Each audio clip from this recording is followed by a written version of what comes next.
পারুল আর সঙ্গীতা ছিল দুই চা আর তাদের বাড়ি ছিল সামনাসামনি। পার্থক্য ছিল একটাই যে পারুলদের বাড়িটা অনেক বড় ছিল, কারণ তার হাজবেন্ড অনেক বড় বিজনেসম্যান ছিলেন আর বড় জায়ের স্বামী ঠেলা করে সবজি বিক্রি করত। একদিন যখন সঙ্গীতা তার ঘরের বাইরে ঝাড় দিচ্ছিল, তাকে দেখে তার ছোট যা বলল, আরে ও দিদি, এই মরা ঝাড়ুটা নিয়ে আর কতদিন ঘষবে তুমি?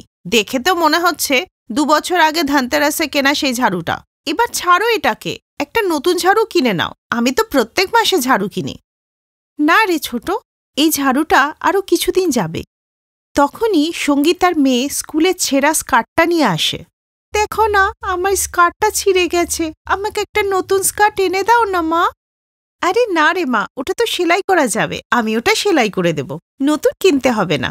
ওফো দিদি, এত কিপটেমিও ভালো না। তুমি জানো আমার মেয়ের স্কার্টে নামমাত্র ছিদ্র ছিল, তাও আমি তাকে নতুন স্কার্ট কিনে দিয়েছি, যখন কিনা 2 মাস আগেই কিনে দিয়েছি। আর এই পারপাসে আমার শপিংও হয়ে গেল। আর তুমি নিজেও কিপটেমি করো আর মেয়েকেও কিছু কিনে দাও না।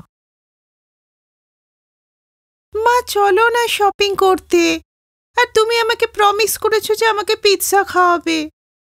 পিৎজার নাম শুনে অনুর জিভে জল চলে আসে, কিন্তু সে জানতো যে তার মায়ের কাছে অত টাকা নেই।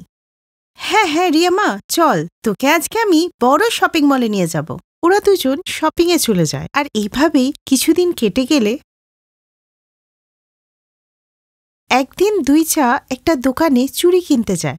তারপর, না না দাদা, এসব সস্তা চুড়ি দেখাবেন না, এগুলো আমার লেভেলের নয়, আমাকে একটু দামি চুড়ি দেখান। এসব সস্তা চুড়িতে আমি হাতও দিই না। হ্যাঁ হ্যাঁ দিদি, আমাদের কাছে অনেক রেঞ্জের চুড়ি আছে, আপনি বলুন আপনার বাজেট কত। বাজেটটা বললে আমার একটু দেখাতে সুবিধা হবে। দাদা, আপনি আমাকে সস্তা চুড়িটাই দেখান। 20 টাকা ডজনের যে চুড়িটা, ওটাই আমাকে দেখান। আরে দিদি, এত কিপটেমি করাও ভালো না। কখনো কখনো নিজের জন্য 2-4 পয়সা খরচ করতে হয়, বুঝলে?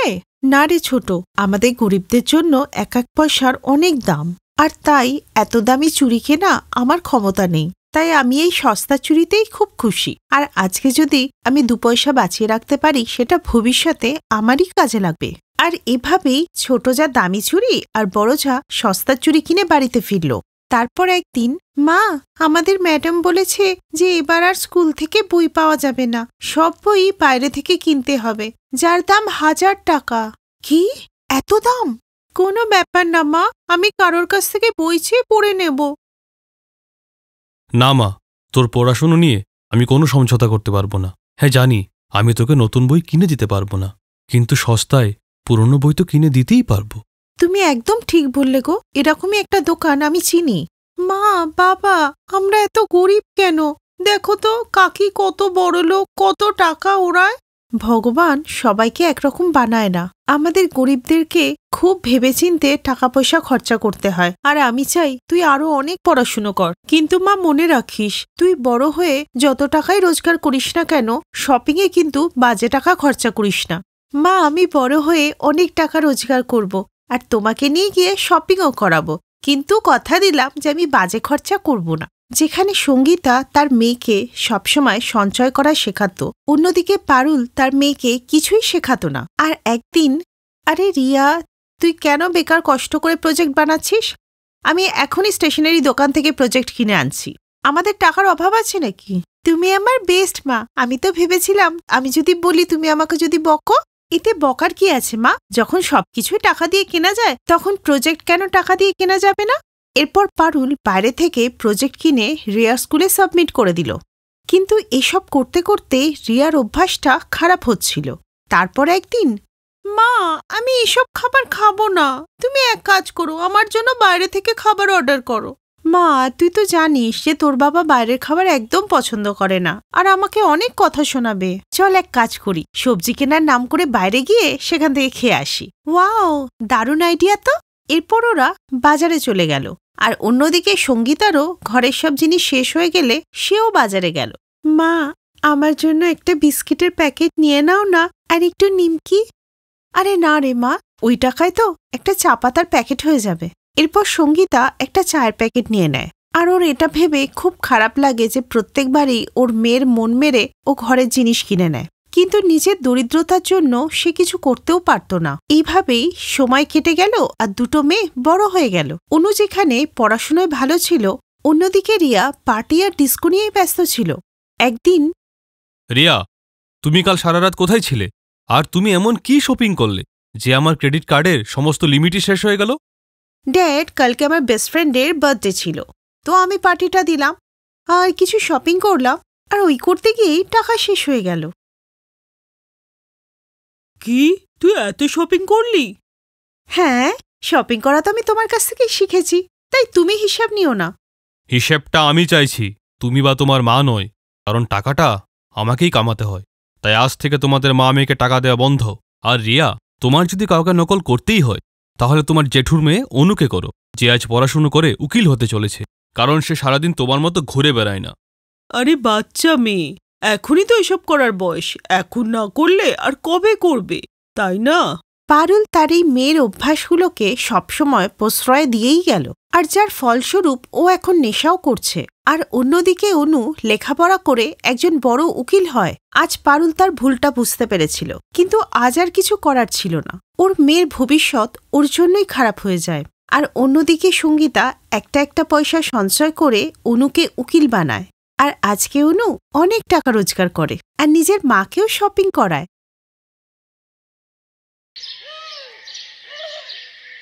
ঠাকুরপো, আমার তো কমলিকাকে বেশ পছন্দ, দেখতেও সুন্দর আর বাড়িঘরও ঠিকঠাক। তুমি কি বলো? বৌদি, আমারও রিয়াকে খুব পছন্দ। এবার যা তোমাদের সবার সিদ্ধান্ত তাই আমার সিদ্ধান্ত। সত্যি আমার দেওরটা কত ভালো। এই যে ম্যাডাম, আমিও কিন্তু ওই দলেরই। আমিও কিন্তু আপনাকে প্রথম দেখাতেই পছন্দ করেছিলাম। তখনই রিয়ার মা বাবা পাত্রপক্ষকে বলে, দাদা, ছেলে মেয়েদের তো একে অপরকে পছন্দ হয়েছে, এবার আপনার ইচ্ছে থাকলে বিয়েটা পাকা হয়ে যাক। হ্যাঁ হ্যাঁ, তাই হোক, আমাদের কোনো আপত্তি নেই। দুই পরিবারের সহমতে বিয়ে পাকা হয়ে যায়।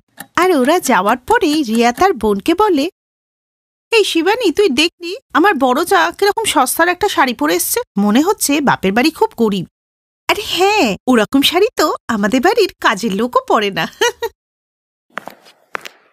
আরে ওই মেয়ে যা খুশি পড়ুক, তাতে তোর কি? আর গরিব হলে তো তোরই ভালো। আর তোর বিয়েতে তোর মা তোকে এত পণ দেবে যে শাশুড়ি তোকে মাথায় করে রাখবে, আর সব কাজ ওই গরিব যাকেই করতে হবে, বুঝলি মা? এরপর বিয়ের কেনাকাটা শুরু হয়ে যায়। রিয়া নিজের বিয়ের জন্য অনেক দামি দামি শাড়ি কেনে, আর সেই শাড়িগুলো মুম্বাইয়ের একটা বড় শোরুম থেকে আনা হয়েছিল।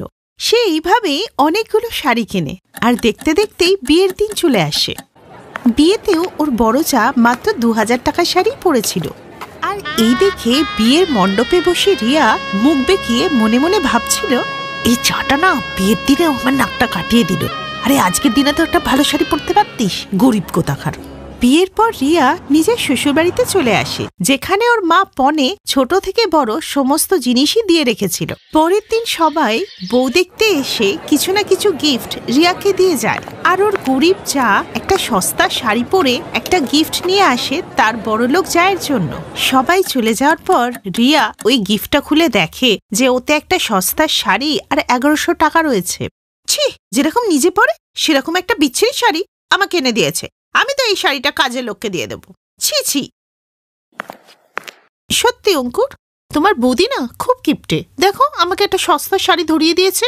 এমনটা কেউ করে? আরে রিয়া, ছাড়ো না, বৌদির যেটা ঠিক মনে হয়েছে তাই দিয়েছে।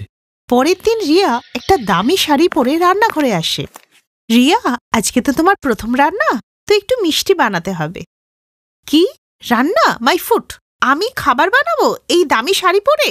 তোমাদের গিলতে হবে তো, দাঁড়াও আমি এখনই ব্যবস্থা করছি। এই বলে রিয়া খাবার অর্ডার করলো আর সবাইকে খেতে দিল। এই নিন মা, আমার প্রথম দিনের রান্নার খাবার। কিন্তু বৌমা, তুমি বাড়িতে রান্না করলে না যে? আরে মা, সস্তায় এত কিছু খাবার এসে গেছে, আপনার আর কি চাই বলুন তো? কিন্তু রান্না তো ঘরের বউরাই করে, তাই না? হ্যাঁ রিয়া, মা একদম ঠিক বলছে। আমাদের বাড়িতে রান্নাটা কিন্তু মা আর বৌদি নিজের হাতেই করে। ঠিক আছে ঠিক আছে, বেশি লেকচার দিও না, এটাই এখন খেয়ে নাও, পরে দেখা যাবে। আর সব জিনিসপত্র সেট করতে অনেক সময় লাগবে, তাই শোনো দিদি, দুপুরে খাবারটা তুমি বানিয়ে নিও, ঠিক আছে? এইভাবেই রিয়া কথায় কথায় নিজের বড়লোক হওয়ার প্রমাণ দিত সবাইকে। কিছুদিন পরেই দীপাবলি এলে রিয়ার মা বাবা ওদের বাড়িতে আসে আর সবার জন্য গিফট নিয়ে আসে। ওখান থেকে একটা শাড়ি নিয়ে রিয়া তার বড় জায়ের ঘরে গেল। দিদি, এই শাড়িটা মা তোমার জন্য এনেছে, তোমার পছন্দ হয়েছে তো? হ্যাঁ হ্যাঁ রিয়া, খুব পছন্দ হয়েছে। হ্যাঁ হ্যাঁ, কেন পছন্দ হবে না? কত দামি শাড়ি বলো এটা। আমাকে দেখে তুমি যে শাড়িটা দিয়েছিলে ওর মতো সস্তা নাকি এটা? ওই শাড়ি আমাদের বাড়ির কাজের মেয়েও তো পরবে না। বড় যা বুঝতে পেরেছিল যে রিয়া ওকে সস্তা শাড়ির জন্য কথা শোনাচ্ছিল। আচ্ছা দিদি, তোমার বাড়ি থেকে তো কেউ এলো না? হ্যাঁ হ্যাঁ, মা আমাকে একটু আগেই ফোন করলো, ওরা সন্ধেবেলায় আসছে। এই বলে বড় যা আবার বাড়ির কাজ করতে লাগলো। বাড়ির সমস্ত কাজ ও একাই করত, আর রিয়াকে কোনো কাজের কথা বললেই সে মুখ বেঁকাত। তারপর সন্ধেবেলায় একটা বড় গাড়ি এসে ওদের বাড়ির সামনে থামলো। এরপর বড় জায়ের মা বাবা ঘরে এসে ঢুকলো। ওরাও খুব সাধারণ কাপড়ই পরেছিল। ওদেরকে দেখে রিয়া মুখ বেঁকালো। চলে এসছে ভিখিরিটার মা বাবা, আর খালি হাতেই এসেছে। হ্যাঁ, তখনই পেছন থেকে দুজন কাজের লোক অনেক মিষ্টি, ফল, ড্রাই ফ্রুট আর অনেক গিফট নিয়ে ঢুকলো। বেয়ান, আমাদের তরফ থেকে এই সামান্য কিছু দীপাবলির উপহার। আরে এত কিছু আনার কি দরকার ছিল? না না বেয়ান, এগুলো উপহার না, আপনাদের জন্য আমাদের ভালোবাসা। আর এমনিতেও আমরা আশ্রম চালানোর কাজে এত ব্যস্ত থাকি যে দীপাবলি ছাড়া আর আশাই হয় না। আজকেও ওখানে যাব সবাইকে মিষ্টি আর উপহার দিতে। কি, এদের অনাথ আশ্রম আছে? এদের জামা কাপড় দেখে তো মনে হয় না যে এরা এত বড় লোক। হ্যাঁ রিয়া, ওদের অনেক পয়সা, কিন্তু কখনো তা নিয়ে অহংকার করে না। বরং ওরা সাধারণ জীবন বাঁচতেই বেশি পছন্দ করে। আর তোমার দিদিরও একই ভাবনা। ও মনে করে আমরা যে টাকাটা দামি জিনিস কিনতে নষ্ট করব, তা দিয়ে কারোর অন্যের ব্যবস্থা হয়ে যাবে। আর শরীর ঢাকার জন্য দামি কাপড়ই পরতে হবে এর কোনো মানে নেই। সস্তার কাপড় দিয়েও সেটা করা যেতে পারে। হ্যাঁ ছোট বৌমা, তোমার বাপের বাড়ির থেকে বড় বৌমার বাপের বাড়ি অনেক বেশি বড় লোক, কিন্তু এরা নিজেদের পরিবর্তে অন্যের সেবায় পয়সা খরচ করাটাকেই শ্রেয় মনে করে। জানো রিয়া, আমরা যখন প্রথম দিন বৌদিকে দেখতে গিয়েছিলাম, ওনার কাপড় দেখে তো আমরা বুঝতেই পারিনি যে উনি এত বড় লোক বাড়ির মেয়ে। আর বৌদির সহজ সরল ভাবটাই আমাদের সবার খুব ভালো লেগেছিল। আর দেখো আজকে কি সুন্দর করে আমাদের সংসারটাকে সামলে রেখেছে। আমাদের বড় বৌমার তুলনাই হয় না। ওদের এইসব কথা শুনে রিয়ার চোখ লজ্জায় ঝুঁকে যায়, আর ও নিজের বড় জায়ের কাছে নিজের ভুলের জন্য ক্ষমা চায়, আর ওর বড় জা ওকে ক্ষমা করে দেয়। Thanks for watching.